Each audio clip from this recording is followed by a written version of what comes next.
এগুলোর জন্য কিন্তু ছোট ছক ধরি মেলাবাড়ি মুখ যাবার মনে হয় না। তো কী করি, মেলাবাড়ি তো আসছে, মেলাবাড়ি আর ননদের বাড়ির সামনে এতবার ফোন করে ধরছে, না গেলেও না হয়।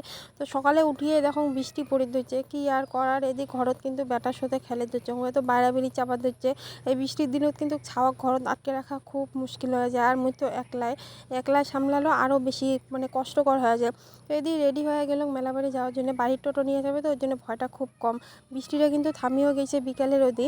তারপরে আমরা যাবা ধরছি, দেখো আকাশটা কত সুন্দর লাগি ধরছে, একেবারে সুন্দর। মোর এই এমন দৃশ্য দেখে কিন্তু খুব ভালো লাগে। এদিকে রেডি হয়ে কিন্তু আমরা নননের বাড়ি সকাল চলে আসছি, আর এটা কোনো আসে দেখি কারেন্ট নেই, কারেন্ট আছে কিন্তু ভোল্টেজ নেই। তারপরে মেলা বাড়িও আসি গেছি সবাই মিলে, মেলা বাড়ি যে এত ভিড় মুই কিন্তু সব কিছু ভিডিও করি পাং নাই, তাও যেখানে করি করার চেষ্টা মানে পাইছো ওখানে কোনি করার চেষ্টা করছো।